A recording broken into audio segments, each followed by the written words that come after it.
الذي ليس كمثله شيء وهو السميع البصير وهذا شهر عظمته وكرمته وشرفته وفضلته على الشهور وهو الشهر الذي فرضت صيامه عليه.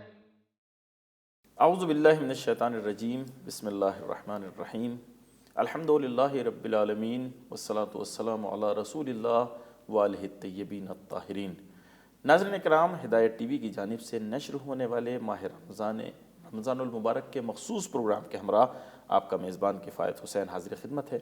اس پروگرام میں آپ کی خدمت میں خوش آمدید عرض کرتا ہوں اور آپ تمام ناظرین جہاں کہیں ہمارا پروگرام دیکھ رہے ہیں، آپ تمام ناظرین کی خدمت میں دل کی گہرائیوں سے ہدیہ سلام پیش کرتا ہوں. ناظرین، پروگرام ہمارا فی الحال مخصوص ہے ماہ مبارک رمضان سے. اس کے حوالے سے ہماری گفتگو چل رہی ہے کہ ہمیں کون سے ایسے اعمال انجام دینے چاہیے اور جس سے ہمارا رمضان اچھے طریقے سے جو ہے وہ عمل میں آئے، اور کون سی چیزوں سے ہمیں بچنا چاہیے. اس کے کچھ آداب ہیں، اس کے کچھ تقاضے ہیں. اس کے حوالے سے گفتگو کی گئی یہاں پر آپ کے سامنے. پہلے استقبال کے حوالے سے گفتگو کی گئی کہ کس طریقے سے اس کا استقبال ہونا چاہیے. لیکن اب گفتگو یہ ہے کہ جب ہم ماہ مبارک رمضان میں داخل ہو چکے ہیں تو ہمیں کون سے اعمال انجام دینے چاہیے. دیکھیے، ہر انسان جو خاص طور پر یعنی عقل مند انسان ہے وہ موقع سے فائدہ اٹھاتا ہے، وہ فرصت ضائع نہیں کرتا. جب ایک مقام پر ایک انسان ہو اور اس سے کہا جائے کہ یہاں پر تم کچھ اعمال انجام دے سکتے ہو اور اس کے فوائد یہ ہیں، اس کی اہمیتیں جو ہیں وہ یہ ہیں، تو ظاہر عقل مند انسان جو ہے اس موقع کو، اس وقت کو، وہ بھی اگر پتہ چل جائے اس کو کہ وقت میرا بہت محدود ہے لیکن اس میں عمل انجام دینے کے فوائد یہ ہیں. مثلا یہاں پر اگر میں کوئی عمل انجام دوں گا تو یہاں سے مثلا اس وقت کے گزرنے کے بعد کوئی عمل اس کا جو ہے وہ جانشین نہیں بن سکتا اور اس کے مثل نہیں بن سکتا.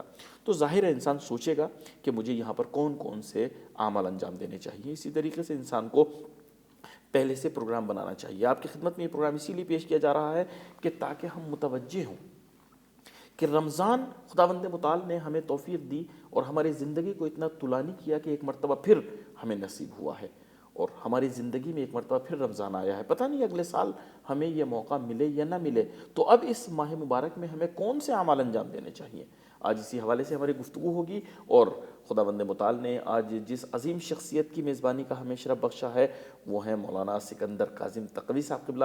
تو آپ ہمارے ساتھ رہیں، اپنے مہمان سے ملاقات کرتے ہیں، اس کے بعد باقاعدہ اپنے پروگرام کا آغاز کرتے ہیں. قبلہ السلام علیکم.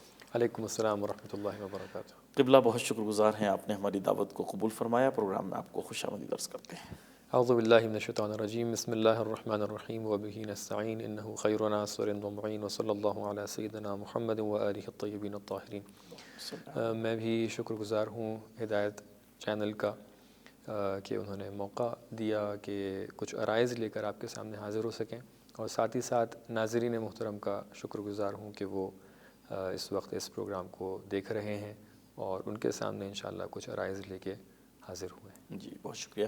قبلہ، آج جیسے کہ میں نے عرض کیا ہماری گفتگو اس حوالے سے ہوگی کہ یہ جو ہمیں موقع ملا ہے، ماہ رمضان کے ساتھ ہم ہیں یا ماہ رمضان میں ہم ہیں، تو ہمیں کون سے اعمال انجام دینے چاہیے کہ جس سے کہا جائے کہ ہم نے بہتر طریقے سے ماہ مبارک رمضان سے استفادہ کیا ہے، اور یعنی رمضان کو اپنے ہم کس طریقے سے بہتر بنا سکتے ہیں، اس کے اوپر آپ روشنی ڈالیے. جی، بہت ہی اہم سوال ہے کیونکہ ظاہر سی بات ہے کہ ہم لوگ رمضان کو اگر بہتر نہ بنائیں تو رمضان آ کر گزر جائے گا. یہ ماہ مبارک رمضان، یہ ماہ خدا، یہ اللہ تعالیٰ کا منتخب مہینہ، یہ آ کر گزر جائے گا، اور ہم اگر اپنی حالت میں باقی رہ گئے تو پھر کیا فائدہ. اللہ نے یہ خاص اہتمام کیا ہے، اللہ نے یہ خاص دعوت ہمارے لیے مہیا کی ہے، اس کا خاص اہتمام کیا ہے. کیوں؟ تاکہ ہم اس سے بہترین استفادہ کر سکیں. یہ اتنا عظیم مہینہ ہے کہ اللہ تعالیٰ نے اپنے قرآن میں کسی اور مہینے کی طرف اشارہ نہیں کیا، لیکن صرف اس مہینے کی طرف اشارہ کیا. تو لہٰذا بہت ضروری ہے کہ ہم یہ اس چیز کے اوپر توجہ کریں کہ کہ ہم کیسے اپنے اس مہینے کو، اس ماہ رمضان کو ہم کیسے آ کر اچھے سے اچھا بنا سکتے ہیں، کیسے آ کر بہترین طریقے اس میں اپنا سکتے ہیں۔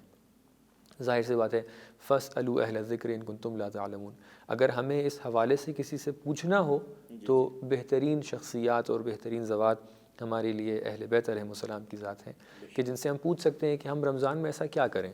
تو وہ جو خلاصہ کلام ہے کہ جو ان کی مختلف حدیثوں سے جو منقول ہوئی ہیں اس سے آپ کے سامنے پیش کیا جائے، وہ کچھ باتیں ہیں کہ جو آپ کے سامنے میں پیش کر رہا ہوں۔ سب سے پہلا زاویہ کہ جو رمضان میں ہمارے ناظرین کو خاص طور سے اس کے اوپر توجہ کرنا چاہیے، وہ رمضان کی قدر شناسی ہے۔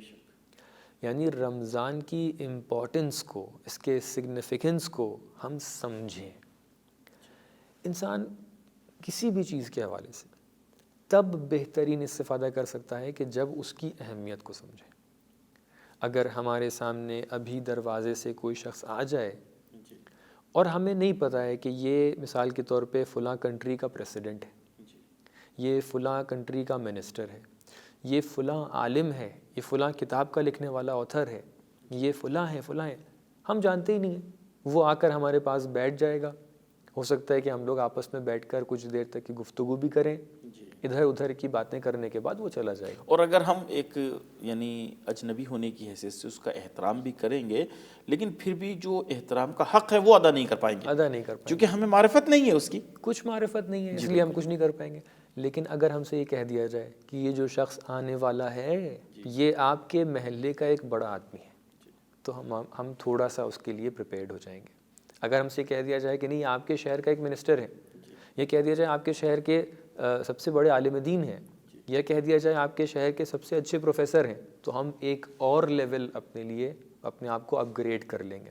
تو لہٰذا سب سے پہلا مرحلہ یہ ہے کہ ہم قدر شناسی کریں، ہم قدر جانیں کہ جس چیز کے لیے اللہ نے اتنا اہتمام کیا ہے، صرف ایک مہینے کا ذکر کیا ہے وہ ماہ رمضان، اللہ نے اتنا احترام کیا ہے کہ آپ کے لیے کہا ہے کہ آپ ضیافت اللہ پہ آئے ہوئے ہیں، آپ اللہ تعالیٰ کی مہمانی اور میزبانی پر آئے ہوئے، اللہ تعالیٰ نے آپ کو دعوت کی ہے کہ آپ آئیے، اس میں آپ کی روح اور آپ کے جسم کی دعوت ہے۔ اللہ تعالیٰ نے اس کے لیے کتنے ثواب لکھے ہیں، اللہ تعالیٰ نے کتنے طریقوں سے اہل بیت علیہ السلام کے ذریعے سے مختلف پیغمبر صلوات اللہ علیہ وآلہ کے ذریعے سے آپ تک کی یہ پیغام پہنچایا ہے کہ آپ کو ایک خاص احترام کرنا ہے، اور وہ اپنے آپ میں ایک بحث ہے کہ ہر دین میں الہی دین کے اندر روزہ تھا اور اس کو ہمیشہ قائم رکھا گیا۔ تو لہٰذا قدر شناسی سب سے پہلا مرحلہ ہے۔ لیکن ہم کیسے اس کی قدر کو پہچانیں؟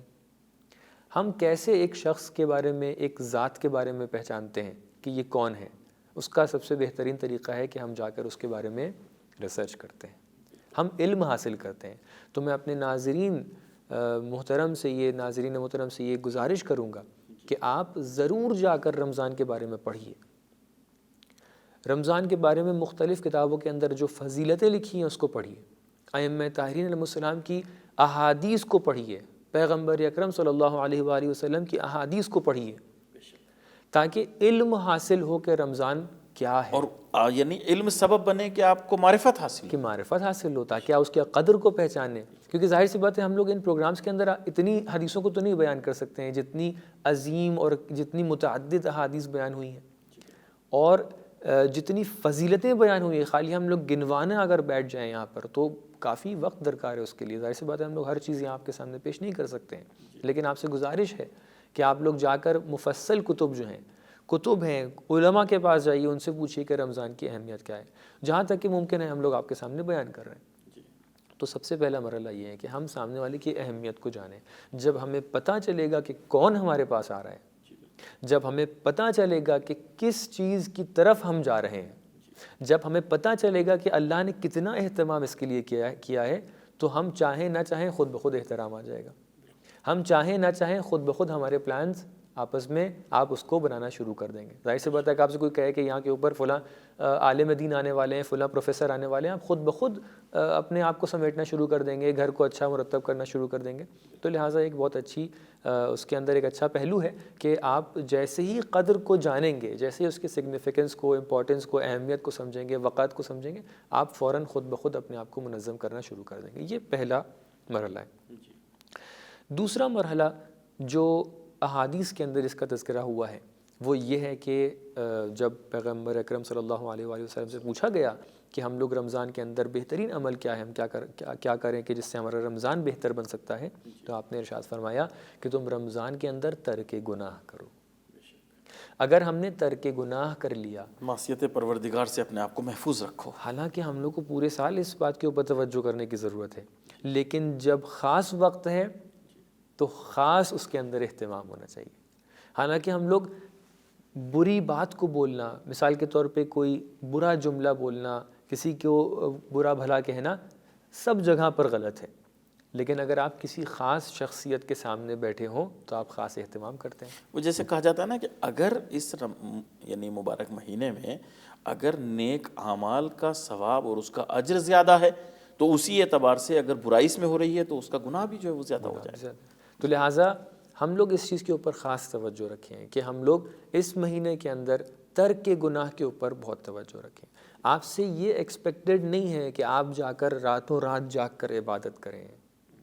آپ سے یہ ایکسپیکٹڈ نہیں ہے کہ آپ راتوں رات جاگ کر نماز پڑھتے رہیں, آپ دن بھر تسبیح کرتے رہیں, لیکن یہ ایکسپیکٹڈ ضرور ہے کہ آپ صبح و شام ہو کسی بھی وقت ہم سے گناہ کوئی سرزد نہ ہو, اپنے آپ کو گناہ سے محفوظ رکھیں. تو لہٰذا یہ ایک دوسرا پلان ہے. تو نمبر 1 یہ ہو گیا کہ ہم رمضان کی قدر کو جانیں, ہم رمضان کو پہچانیں, اس کے بارے میں پڑھیں, اس کے بارے میں پوچھیں کہ یہ کون سا مہینہ ہے.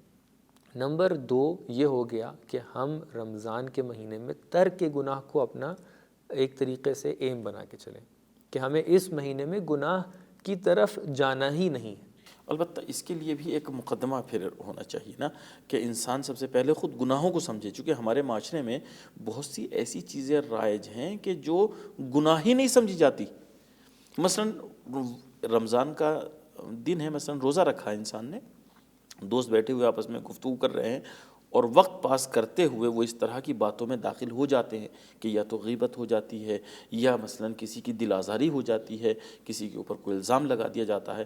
تو یہ ایسی چیزیں ہو جاتی ہیں کہ اب وہ ثواب وہ بالکل خود بخود یعنی گناہ میں وہ جو تبدیل ہو جاتا ہے. مکمل روزہ انشاءاللہ اس کی طرف اشارہ کریں گے کہ مکمل روزہ جو ہے اس سے ہم دور ہو جاتے ہیں. یعنی ہمیں جو اپنا ایم بنا کے چلنا تھا, ہمیں ایک اپنا مقصد بنا کے چلنا تھا کہ ہم ترک گناہ کریں, لیکن کبھی کبھی ایسا ہوتا ہے کہ ہم اپنے گناہ تک کے آ کر اس گناہ بلکہ کچھ گناہ روزے کے ٹوٹنے کا سبب بن جاتے ہیں. مثلا غیبت, مثلا اگر آپ کی اللہ تعالیٰ یا معصومین علیہ السلام کی طرف کوئی بھی غلط نسبت دے دیں تو آپ کا روزہ ٹوٹ جائے گا. مثال کے طور پہ اسی طریقے کی دوسری باتیں.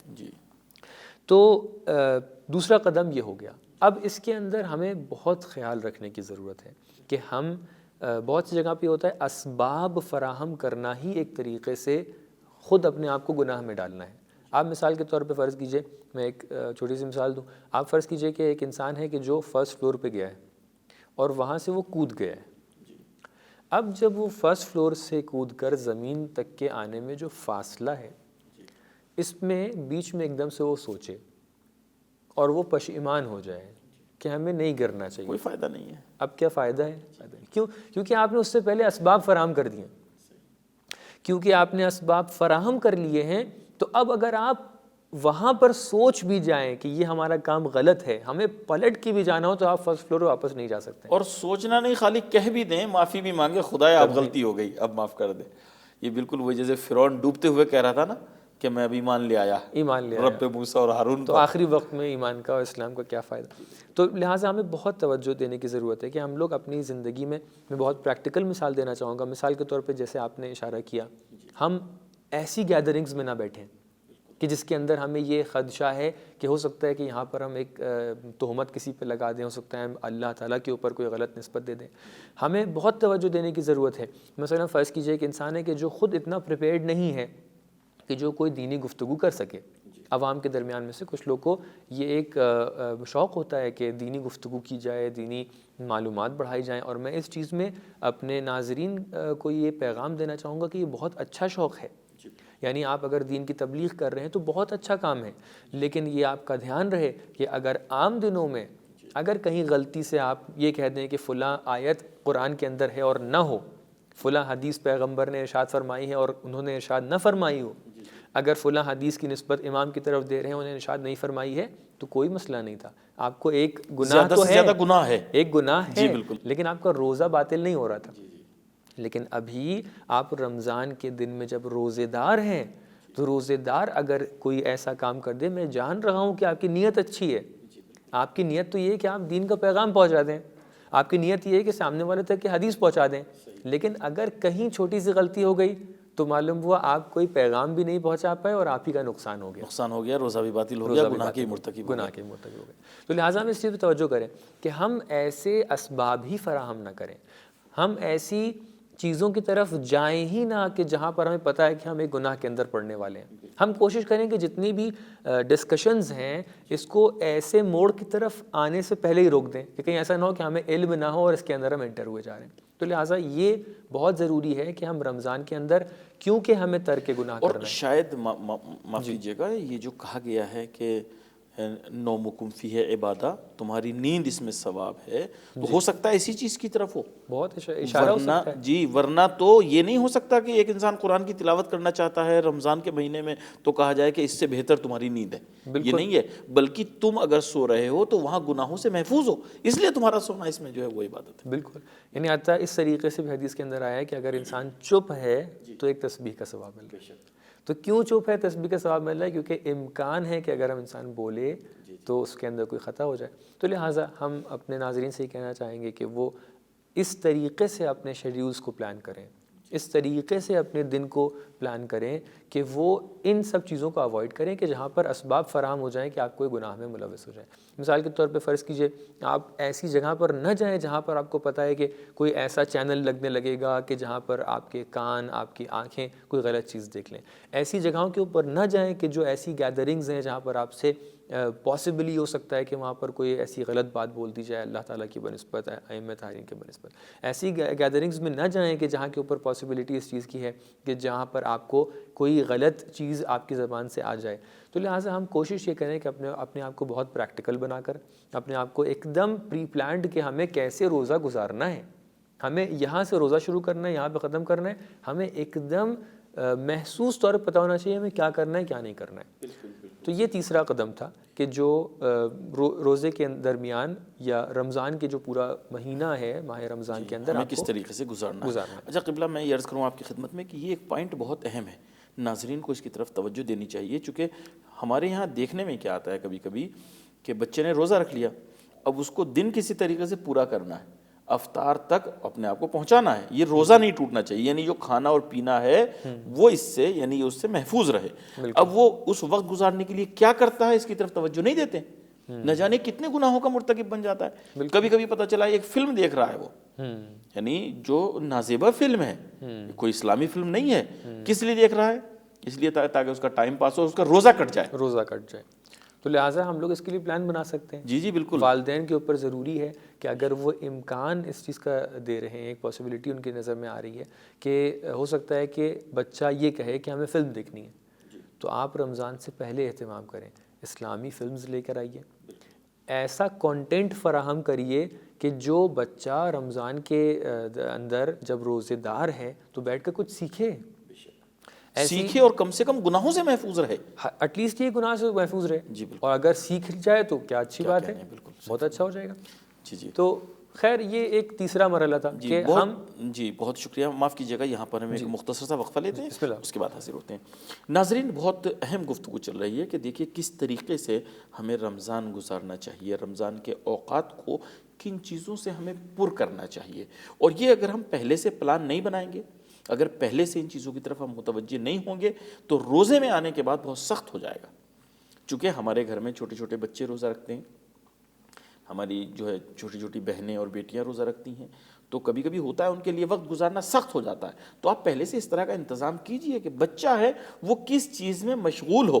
اگر مطالعے کا اس کو شوق ہے تو اس کے لیے اچھی کتابیں فراہم کریں، خاص طور پر ایسی کتابیں جو دینی معلومات پر، مذہبی معلومات پر مشتمل ہو، تاکہ وہ اس کا مطالعہ کر کے اپنا وقت گزار سکے۔ اور اگر ٹی وی کا استعمال کرنا چاہتے ہیں تو ٹی وی کا ایسا استعمال ہو، ویسے تو پورے سال کے لیے، کہ کہیں معصیت کا سبب نہ بنے، گناہ کا سبب نہ بنے، لیکن کم از کم ماہ مبارک رمضان میں اس کی خاص رعایت ہونی چاہیے۔ کہیں ایسا تو نہیں ہے کہ ہم یعنی ایک روزے کے وقت کو پورا کرنے کے لیے معصیت پروردگار خدا نخواستہ انجام دے رہے ہیں۔ آپ ہمارے ساتھ رہیں، اسی طرح ہماری گفتگو کا سلسلہ جاری رہے گا، لیکن ملتے ہیں مختصر سے وقفے کے بعد۔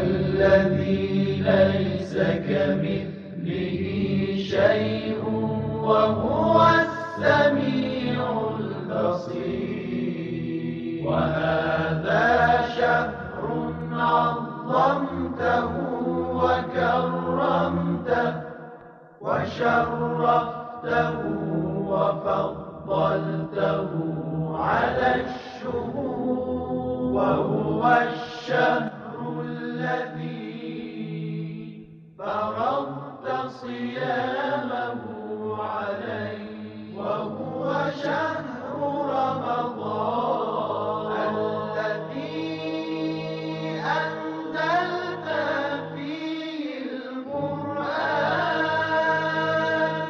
هدى للناس وبينات من الهدى والفرقان وجعلت فيه ليلة القدر وجعلتها خيرا من 1000 شهر فيا ذا المن ولا يمن عليهن علي بفكاك رقبتي من النار فيمن تمن علي وأدخلني الجنة وأدخلني الجنة برحمتك يا أرحم الراحمين۔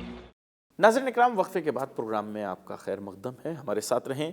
ماہ مبارک رمضان کا یہ مخصوص پروگرام آپ کی خدمت میں پیش کیا جا رہا ہے، اپنے مہمان کی خدمت میں چلتے ہیں۔ قبلہ، میں آپ سے ایک سوال کرنا چاہوں گا۔ رمضان کو چونکہ کہا جاتا ہے ربیع قرآن، بہار قرآن، یعنی ایک خاص رمضان المبارک کو ایک خاص کیا کہا جائے مناسبت اور ایک خاص رابطہ ہے قرآن کے ساتھ، چونکہ نازل بھی اسی میں ہوا ہے، قرآن کریم رمضان میں نازل ہوا ہے۔ تو آپ سے جاننا چاہیں گے کہ قرآن کے حوالے سے جو ہم خدمات رمضان میں انجام دے سکتے ہیں، اس کا کیا ثواب ہے، کیا اجر ہے، اور کن کن طریقوں سے وہ جو ہے خدمت ہو سکتی ہے؟ بہت ہی اچھا ٹاپک ہے کہ ہم رمضان کے اندر قرآن کے حوالے سے کیا کنسیڈریشنز ہمارے ہو سکتے ہیں، کیا اہتمام کر سکتے ہیں۔ سب سے پہلے تو ہمیں اللہ کا لاکھ لاکھ شکر کرنا چاہیے کہ اللہ تعالیٰ نے نہ صرف ہمارے لیے ہماری سانسوں کو تسبیح بنا دیا، نہ صرف ہمارے لیے ہمارے سونے کو عبادت بنا دیا، نہ صرف اللہ تعالیٰ نے ہمارے لیے ہر طریقے سے نعمتوں کو فراہم کر دیا، نہ صرف یہ کہ جنت کے راستے کھول دیے، جہنم کے راستوں کو بند کر دیا، بلکہ اللہ تعالیٰ نے ہمیں زندگی بسر کرنے کا ایک مکمل نظام دے دیا۔ ماہ رمضان کے ذریعے سے اللہ تعالیٰ نے ہمارے لیے پورا ایک مکمل قانون، مکمل نظام، منشور حیات لا کر پیش کر دیا کہ دیکھو قرآن کو ماہ رمضان میں نازل کر کے یہ بتا دیا کہ کتنا عظیم مہینہ ہے۔ اس قرآن کے ذریعے سے لا رطب ولا یابس الا فی کتاب مبین، انسان کی ہدایت سے متعلق جتنی بھی چیزیں متصور ہیں ان سب چیزوں کو اس کتاب کے اندر بیان کر کے اللہ تعالیٰ نے آپ کے لیے زندگی بسر کرنے کا طریقہ بتا دیا کہ انسان کیسے اپنی زندگی بسر کرے کہ وہ کمال تک کے پہنچے، کیسے زندگی بسر کرے کہ جو کامیابی تک کے پہنچے، اور نہ صرف روحانی طریقے سے بلکہ دنیاوی طریقوں سے بھی ہدایت پیش کی۔ تو لہٰذا یہ مہینہ قرآن کی بہار کا مہینہ ہے، اس مہینے میں قرآن کی طرف ایک خاص اہتمام ہونا چاہیے، اور الحمدللہ کہ ہمارے ناظرین اور ہمارے ممالک میں جہاں پر سب لوگ رہتے ہیں وہاں پر ایک خاص اہتمام ہوتا ہے۔ جو اسلامی ممالک ہیں وہاں پر کچھ خاص ہی اہتمام ہوتا ہے، مثال کے طور پہ قرآن خوانی ایک بہت ہی بڑے لیول پر ہوتی ہے، اور جن ممالک کے اندر اتنے خاص اہتمامات نہیں ہیں وہاں پر الحمدللہ مسلمین اپنی حد تک ایک خاص اہتمام کرتے ہیں، اپنے گھروں میں خاص اور یہ ایک بہت ہی کوشش کی جاتی ہے، بالکل بہت ہی اچھا عمل ہے الحمدللہ اس حوالے سے۔ لیکن کچھ پوائنٹس یہاں پر ہم لوگ کو کنسیڈر کرنا بہت ضروری ہے۔ بہرحال تلاوت قرآن کے لیے تو جتنا بھی میں اس کی فضیلت میں آپ کے لیے بیان کروں، اور مخصوصاً اگر حفظ قرآن کی بات ہو، اس کے بعد حفظ کر کے ہمارے ناظرین کو بتائیں کہ احادیث میں اس طریقے سے آیا ہے کہ جنت میں جانے کے بعد انشاءاللہ تعالی ہم سب وہاں پر پہنچنے کے بعد وہاں کا یہ مرحلہ ہے کہ آیات قرآن جس کو حفظ ہیں، جس نے میمورائز کر لی ہیں، وہاں کا یہ مرحلہ ہے کہ اقرا فرقہ، کہ آپ ایک آیت پڑھیے اور ایک رتبہ اور اوپر چلے جائیے، ایک مرحلہ اور اوپر چلے جائیے۔ تو کتنا بڑا، کتنا عظیم مرحلہ ہے کہ اگر انسان کو ایک آیت، مثال کے طور پہ ہم نے آیت پڑھی بسم اللہ الرحمن الرحیم، ہمارا ایک رتبہ اوپر چلا گیا۔ ہم نے پھر آیت پڑھی، ایک کلاس اوپر چلا، ابھی اکانومی کلاس میں تھے تو اب بزنس کلاس میں آ گئے۔ پھر ہم نے ایک آیت پڑھ لی الحمدللہ رب العالمین، پھر ایک رتبہ اوپر چلا گیا۔ تو کتنا آسان ہے، ابھی آپ کو الحمدللہ اتنی آیتیں محفوظ ہیں آپ کے ذہن میں، الحمدللہ آپ کو اتنی آیتیں آتی ہیں۔ تو قبلہ کیا یہ صرف حفاظ کے لیے ہے، حافظوں کے لیے؟ نہیں، ہم سب حافظ بن سکتے ہیں۔ تو یہ کہ ہم جو اپنی زندگی میں قرآن کریم کی تلاوت کر رہے ہیں تو اس کا اجر ہمیں وہاں پہ مل رہا ہے کہ ہر آیت کے اجر تو مل رہا ہے۔ حدیث میں اس طریقے سے آیا ہے کہ انسان جب تلاوت قرآن کرتا ہے، اور قرآن کی نعمت، میں آپ کو تھوڑا سا اس کو منفی پہلو سے بھی بیان کر دیتا ہوں، لیکن اس کے اندر بھی ایک مثبت پہلو شیرینی ہے کہ روز قیامت اگر کسی نے ایک کوئی آیت حفظ کی ہے اور وہ بھول گیا ہے مثال کے طور پر، تو روز قیامت جیسے ہی وہ پہنچے گا وہاں پر دیکھے گا ایک بہت ہی عظیم نور کا مجسمہ ہے، اور اتنا وہ خوبصورت ہے، اتنا وہ دل کو لبھانے والا ہے کہ یہ بار بار پوچھے گا یہ کون ہے؟ تو اس کو آخر میں یہ بتایا جائے گا یہ وہی قرآن ہے کہ جس کو آپ نے حفظ کیا تھا۔ اب اس کے دوسرے پہلوؤں کو چھوڑتے ہوئے، لیکن میں کہنا یہ چاہ رہا ہوں کہ آپ روز قیامت اس چیز کی حسرت میں اگر کہیں رہ گئے کہ کاش میں نے وہ سورہ حفظ کر لیا ہوتا تو کیا ہوگا۔ اور یہ ضروری نہیں کہ مثلا حافظ کل قرآن بنے، جتنا کر سکتے ہیں آپ، جتنا کر سکتے ہیں کریے۔ تو لہٰذا ہم ناظرین محترم کی خدمت میں یہ بات پیش کرنا چاہیں گے کہ آپ جتنے قرآن کو حفظ کر سکتے ہیں، ایک آیت حفظ کر سکتے ہیں، اس ایک آیت کو حفظ کریں۔ ایٹ لیسٹ یہ کہ آپ کل کو جنت میں انشاءاللہ وہاں پر ایک آیت پڑھ کے آپ ایک رتبہ اوپر چلے جائیں گے۔ تو لہٰذا اس مہینے کے اندر ایک خاص اہتمام ہمیں قرآن کی طرف کرنا ہے۔ لیکن ہم قرآن کے حوالے سے یہ بات بیان کرنا چاہیں گے کہ کبھی کبھی ایسا تصور ذہن میں آتا ہے کہ اگر ہم قرآن ختم نہیں کر سکتے ہیں، جی بالکل یہ ہوتا ہے، کمپٹیشن ہوتا ہے ہمارے یہاں کہ بھائی ہم نے 4 قرآن ختم کیے ہیں رمضان میں، 4 قرآن ختم کیے، تو آپ نے کتنے کی ہیں؟ تو یہاں پر ایک تو اچھا پہلو ہے کہ کوئی کہتا ہے کہ ہم نے 4 قرآن ختم کیے ہیں تو آپ کے لیے بہت اچھی بات ہے۔ لیکن جو انسان قرآن ختم نہیں کرتا ہے تو وہ سوچتا ہے کہ جیسے ہم نے کچھ نہیں کیا۔ یا پھر ایک چیز اور بھی ہو سکتی ہے نا کہ ان آداب کی رعایت کرتے ہوئے اگر کیے ہیں تو بہت اچھا ہے، اگر پورے آداب انہوں نے رعایت کیے ہیں۔ لیکن کبھی کبھی ہوتا ہے کہ صرف ہمیں ایسا دل چاہتا ہے کہ کمپٹیشن ہے ختم کر لیں۔ تو کئی پوائنٹس ہو گئے۔ پہلا پوائنٹ یہ ہے کہ ہمارے ناظرین کبھی بھی یہ نہ سوچیں کہ اگر ہم قرآن ختم نہیں کر سکتے ہیں تو ہم شروع بھی نہ کریں۔ نہیں، یہاں پہ کوئی کمپٹیشن نہیں ہے۔ فَقْرَؤُوا مَا تَيَسَّرَ مِنَ الْقُرْآنِ، جتنا آپ قرآن پڑھ سکتے ہیں اتنا قرآن پڑھیں، جتنا ممکن ہے آپ اتنا پڑھ لیجیے، جتنا ممکن ہے۔ جتنا زیادہ کرتے جائیں گے اتنا زیادہ آپ کے لیے فائدہ مند ہے۔ لیکن اگر آپ ایک آیت پڑھ سکتے ہیں تو آپ ایک ہی آیت پڑھیے۔ اور مخصوصاً جو آپ نے اشارہ کیا، یہ دوسرا پوائنٹ ہو گیا، جو قرآن آپ پڑھ رہے ہیں وہ آداب کے ساتھ پڑھیے۔ قرآن کی تلاوت کے آداب کیا ہیں؟ قرآن کی تلاوت کے آداب یہ ہیں کہ آپ باوضو ہو کر آپ قرآن پڑھیے۔ قرآن کی تلاوت کے آداب یہ ہیں کہ جب آپ قرآن پڑھ رہے ہیں تو ان کی معانی کی طرف بھی آپ کی توجہ رہے۔ قرآن کی تلاوت کے آداب یہ ہیں کہ جب آپ قرآن پڑھ رہے ہیں تو ان کو اپنے عمل میں بھی منعکس کرنے کی کوشش کریے، عمل کے اندر بھی آپ جو اس کو امپلیمنٹ کریے۔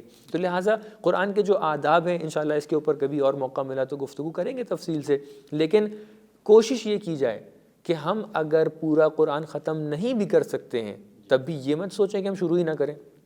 نہیں، آپ جتنا پڑھ سکتے ہیں اتنا پڑھیے، اور یہ قرآن جو آپ پڑھ رہے ہیں اس کو آداب کے ساتھ پڑھیے تاکہ وہ آپ کی زندگی میں آپ کے لیے ایک مائع حیات بنے، آپ کے لیے ایک نور کا کردار نبھا سکے اور آپ کے لیے ایک طریقے سے آپ کے لیے مشعل راہ بنے۔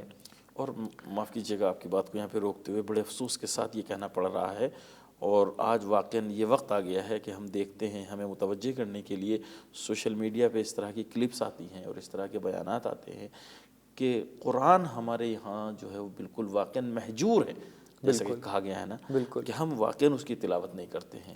اور رمضان میں بھی یہ تو خطاب سب سے ہے کہ فقرؤ ما تیسر من القرآن، اس میں مرد اور عورت کی قید نہیں ہے، لیکن ہماری خواتین میں جو جذبہ پایا جاتا ہے وہ مردوں میں نہیں ہوتا ہے۔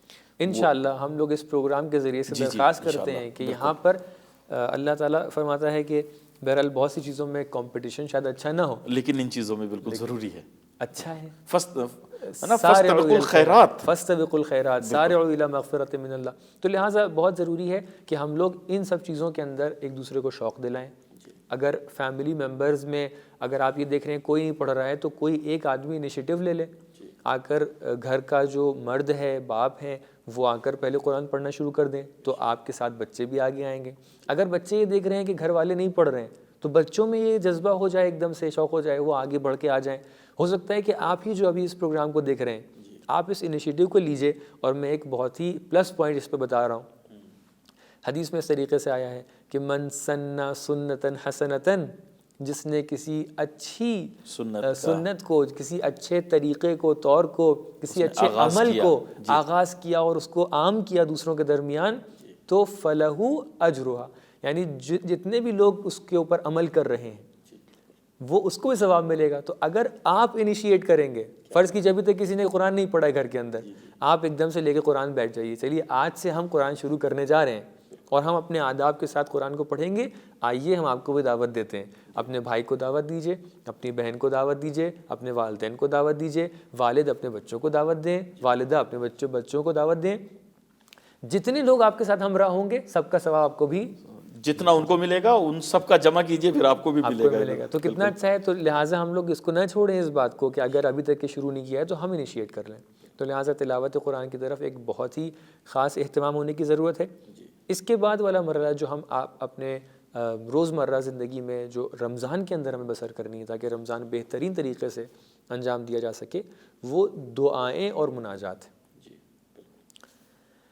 اللہ تعالیٰ نے ایک ایسا کردار، ایک ایسی ذات ہمارے سامنے رکھی ہے کہ جس کی صفت یہ ہے یا من سبقت رحمتہ غضبہ، یعنی اگر اللہ تعالیٰ یہ چاہے کہ عدل و انصاف سے برتاؤ کرے، اگر اللہ تعالیٰ یہ چاہے کہ ہم سے عدل سے خالی کہے کہ ہمارے پاس جو لوگ بھی آئیں گے، جس نے جتنا عمل انجام دیا ہے اس کو اتنا ملے گا، جس نے جو غلطی کی ہے اس کو سزا ملے گی، اگر یہ بھی کرے تو اس پہ کوئی اعتراض نہیں کر سکتا ہے، اس کا حق ہے، اس کا حق ہے۔ لیکن اللہ تعالیٰ نے کیا کہا ہے کہ جس کی رحمت مقدم ہے اس کے غضب پر۔ قبلہ ہم یہ کیسے کہہ سکتے ہیں جب معصومین یہ کہتے ہیں کہ رب عاملنا بفضلک ولا تعاملنا بعدلک، تو جب وہ عدل کی بجائے فضل کا تقاضا کر رہے ہیں تو ہم کون ہوتے ہیں، ہم کیا شے ہیں؟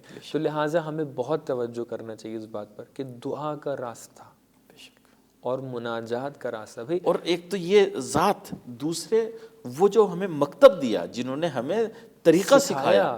پوری دنیا میں کوئی مکتب ایسا نہیں ہے کہ جو دعا کا سلیقہ ہمیں اہل بیت اطہار نے سکھایا۔ آپ نے سلیقے کی بات کی، بہت اچھا پوائنٹ ہے، ابھی میرے ذہن میں یہ ایک نقطہ آ رہا ہے کہ جو تعلیمات اہل بیت علیہ السلام میں سے ہے وہ کیا ہے کہ ہم لوگ کبھی کبھی یہ سوچتے ہیں کہ ہم لوگ ایک کام کر رہے ہیں اور وہ اچھا کام ہے، کبھی کبھی اہل بیت علیہ السلام ہمیں کچھ سکھاتے ہیں۔ البتہ ہو سکتا ہے کہ ہمارے ناظرین سوچیں کہ فلاں دعا کے اندر تو ایسا نہیں ہے، لیکن کبھی ایک خاص پوائنٹ کسی خاص دعا میں کسی خاص لہجے میں ہوتا ہے۔ ہم لوگ رمضان کے اندر شب قدر میں جو سب سے مستعمل اور مشہور دعا ہے وہ کون سی پڑھتے ہیں؟ جوشن کبیر۔ ہم لوگ دعائیں جوشن کبیر جو شب قدر میں پڑھتے ہیں، کبھی کبھی یہ ہوتا ہے ہم اللہ کو ایک مرتبہ پکارتے ہیں، ہم نے نماز پڑھی کہ یا اللہ ہمیں یہ دے دے، ہمیں گھر دے دے، ہمیں گاڑی دے دے، ہمیں یہ دے دے، بینک بیلنس دے دے، فلاں دے دے۔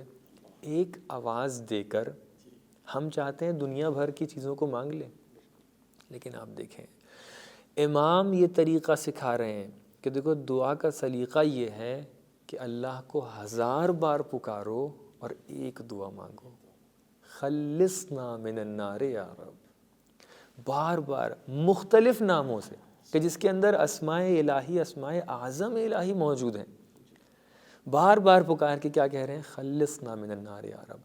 امام ہماری طرف سے گفتگو کر رہے ہیں، امام معصوم ہیں، ان کے گناہ تو دور کی بات، ان سے ترک اولا تک کے متصور نہیں ہے اور ممکن نہیں ہے، وہ ہمیں سکھا رہے ہیں کہ دیکھو ادب دعا کیا ہے۔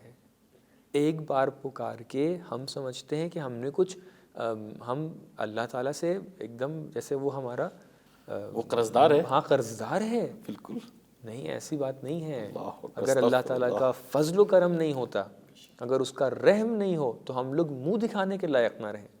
ہمیں ایک دوسرے کی حقیقت اگر پتہ چل جائے کہ ہم اندر سے کیا ہیں تو ہم لوگ ایک دوسرے کا چہرہ نہ دیکھیں، یہ اللہ کا فضل و کرم ہے۔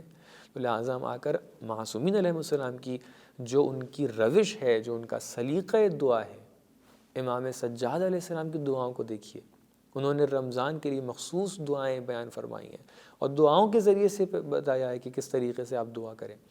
جوشن کبیر کی دعا ہے، دعائے سحر ہے، مثال کے طور مولا پر کائنات کی مناجاتیں ہیں، مناجات امیر المومنین ہے، جوشن صغیر ہے۔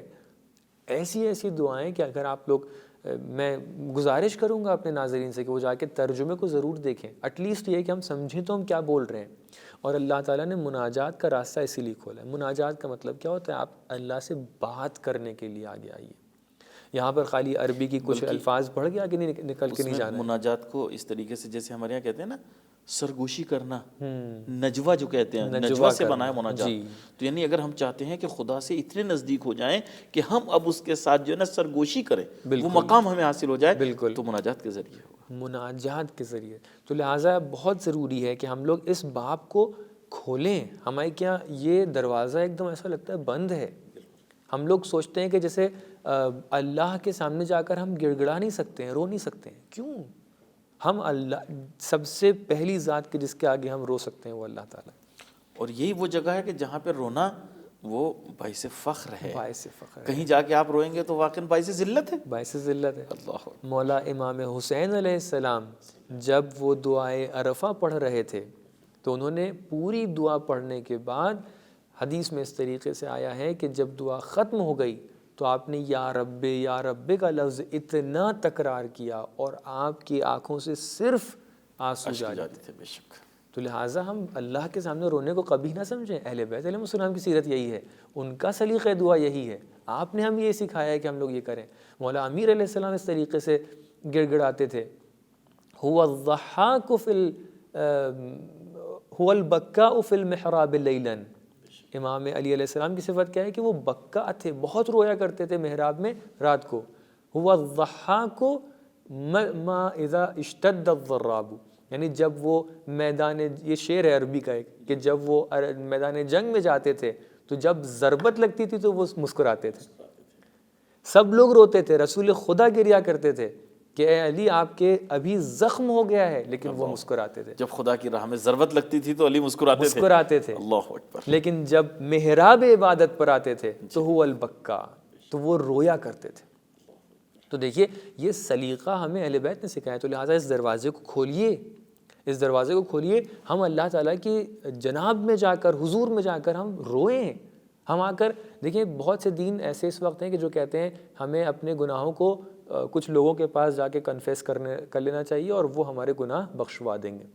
ہوتا ہے بہت سے، جی بہت سے مکاتب فکری ایسے ہیں کہ جو کہتے ہیں کہ مثلا فلاں شخص ہے کہ وہ ذمہ دار ہے اس چیز کا کہ پیسے لے کے آپ کے گناہ بخشوا دے گا۔ ہمارا دین اور مذہب اس چیز کی اجازت نہیں دیتا ہے۔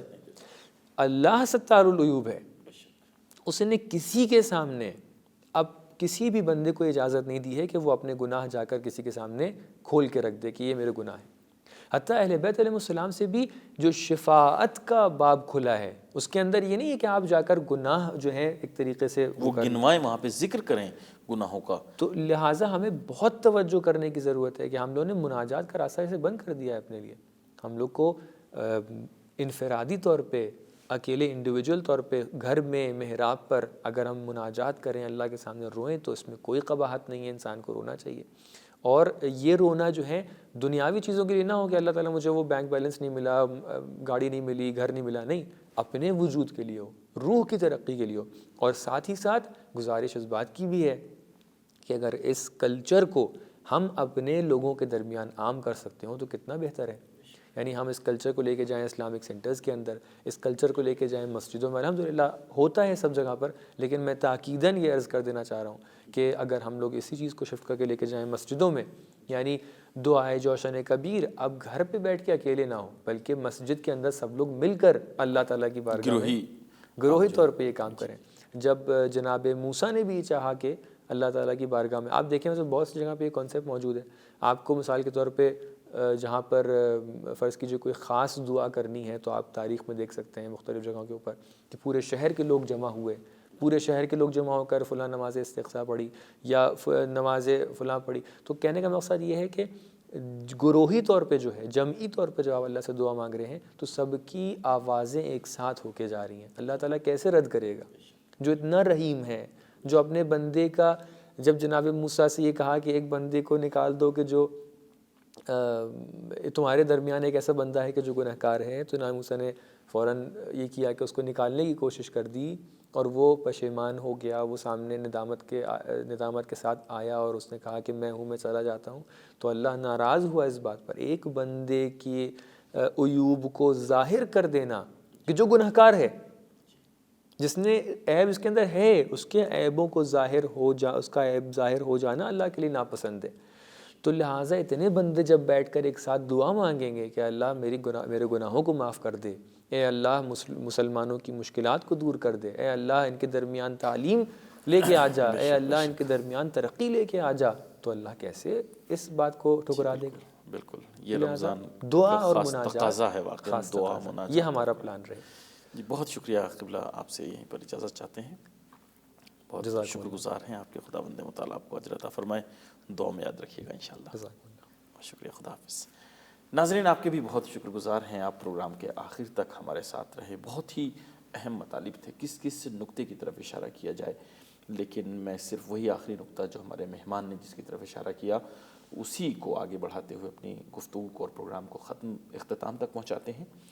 دعا کے حوالے سے بہت اہم نقطے کی طرف اشارہ کیا، اور واقعاً ہم خداوند متعال کی بارگاہ میں آتے ہیں تو ایسے ہی لگتا ہے کہ جیسے یعنی معاذ اللہ وہ قرضدار ہے ہمارا، اور کبھی کبھی ایسا ہوتا بھی ہے، تاریخ میں بھی ملتا ہے کہ آنے کے بعد انسان جو شکوے کرتا ہے، جناب موسیٰ کے سامنے آ کے کتنے شکوے کرتے ہیں، میں اتنے دنوں سے مانگ رہا ہوں اور میری دعا قبول نہیں ہوئی۔ ہم جاتے ہیں علماء کے پاس، ہمارا لہجہ یہی ہوتا ہے کہ اتنے دنوں سے ہم یہ جو ہے دعا پڑھ رہے ہیں اور یہ نماز پڑھ رہے ہیں، ہماری یہ مشکل تھی، کیوں نہیں پوری ہو رہی ہے، کیوں نہیں پوری ہو رہی ہے، کیا ہے؟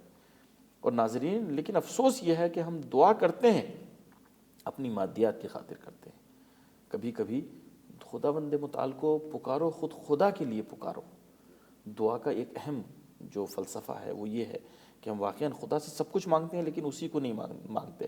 ایک شعر مجھے اردو کا یاد آ رہا ہے، بہت اچھا شعر ہے کہ سب مانگ لیا تجھ سے مگر تجھ کو نہ مانگا، حق یہ ہے کہ توہین دعا ہم سے ہوئی ہے۔ واقعاً یہ دعا کی توہین ہے کہ خداوند متعال سے ہم سب کچھ مانگتے ہیں لیکن اس کی قربت نہیں مانگتے کہ خدایا ہمیں اس راستے پر چلا کے جو راستہ تو تجھ تک پہنچائے، اور ہمیں وہ عمل کرنے کی توفیق عطا فرما کہ جو عمل ہمیں تجھ سے نزدیک کرے، اور وہ چیزیں جو تیرے تقرب کا ذریعہ بنے اور تیرے تقرب کا وسیلہ بنے۔ خداوند متعال سے دعا ہے کہ کم از کم اس ماہ مبارک کے رمضان میں ہمیں اس طرح زندگی گزارنے کی توفیق عطا فرمائے کہ ہمارا ہر قدم ہمیں خداوند متعال سے نزدیک کرے۔ آپ کے بہت شکر گزار ہیں، آپ سے اجازت چاہتے ہیں، اور اپنا خیال رکھیے گا، ہمیں دعاؤں میں یاد رکھیے گا، خاص طور پر ماہ مبارک رمضان میں آپ ہیں، اور اس رمضان کے جو اوقات ہیں ان کی ایک خاص اہمیت ہے، تو انشاءاللہ ان اوقات میں ہمیں بھی اور دوسرے تمام مسلمانوں کو دعا میں یاد رکھیے گا۔ خدا حافظ، فی امان۔